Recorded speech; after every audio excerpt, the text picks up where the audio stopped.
Why did you enter this competition? I like to sing. A lot of people like to sing. You can sing. Sing from here. Mum, mum, mum. You can do this, Violet. You can do this. Sing from your heart. I had a way there, losing it all on my own. I had a heart. We would like to offer Violet a contract. The dark is too hard to be. You show the lights that stop me turn to stone. You shine it when I'm alone. On my own. Jimmy O here, making a fool out of myself at Teen Spirit, man. I talked to the cast and crew of this awesome new film. Go see it. Great music, great performances. This is a fun one, guys. I think when people think pop music, they think airy, pointless sometimes. But you give a lot of credence to this. What was the intention and idea? How did that spark? I just think it's really cinematic. I love movies, and I love pop music, I think, because I love movies. They just, there's something about it. It's percussive, it's big in scope, it's melodramatic, it's romantic. It's just all the things that I think really suit this medium. So it was kind of an exciting opportunity to, as you said, take pop music really seriously. Yeah, because there's a lot of, and you use a lot of amazing artists here. I geeked out when Tegan and Sarah popped up. You know. So what about you? What was your, why this to produce this story? What was it?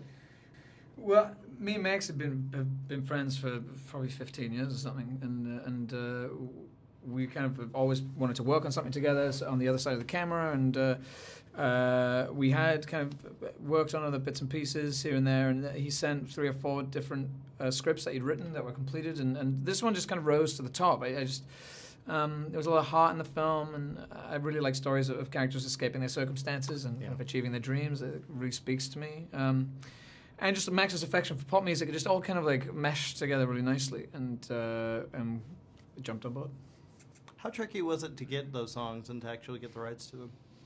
It was a miracle what happened on this movie, because we wrote all of the songs into the script naively. Like, we didn't have the rights to any of them. It's a movie about a Polish immigrant living in London. It's not the most obvious film to get made. So it felt ambitious and sort of naively so. And then, you know, with this producer we work with, Fred Berger, he went and made La La Land, and that movie, you know, turned out well and people liked it. And he worked with Interscope Records on that film, so he talked to them about Teen Spirit. They loved the script, they wanted to be involved, and it's actually the first film they've produced since 8 Mile. So it's really exciting to kind of go through this journey. There's a lot of firsts on this movie. It's Jamie's first time producing, it's my first time directing, it's Interscope's first time essentially producing a movie. And the miracle was that they had 90% of this music. So it just so happened to be that, you know, the girl we had a crush on in school had a crush on us too. And I think if it hadn't worked out that way, we would have been in trouble. Well, the movie wouldn't exist, honestly, if Interscope hadn't been the ones who wanted to engage with us. We would have been in trouble, because the script was so specifically written to this music. Well, I also feel like originally it was supposed to be not 90% in Polish, I believe, right?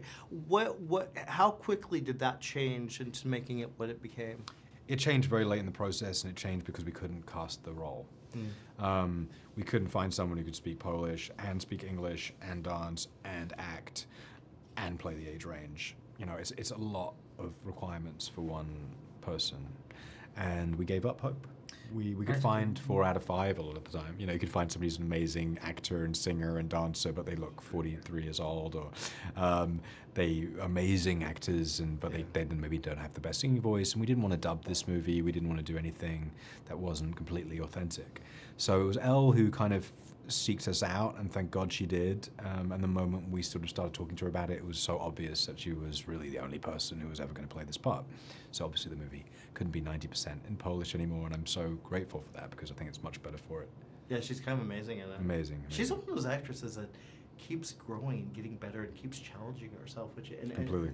To take a pop star could have been not the best choice for her, but for some reason the story really works. Oh, did you have to watch like like American Idol? Did you get into that kind of thing before getting into this story? I mean, I think we're both fans of those kind of shows. Mm-hmm. It wasn't super helpful, I don't think, for this movie, because what we're really more interested in is what we're not seeing on those shows, if that makes sense. Like, I'm much more curious about what we're not allowed to see, and like what's behind the curtain, and what those rooms really look like, and who's in those rooms.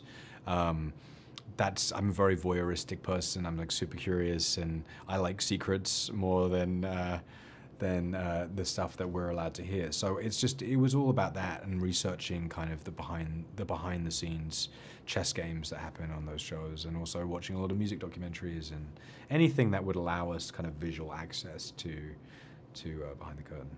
I'm alone.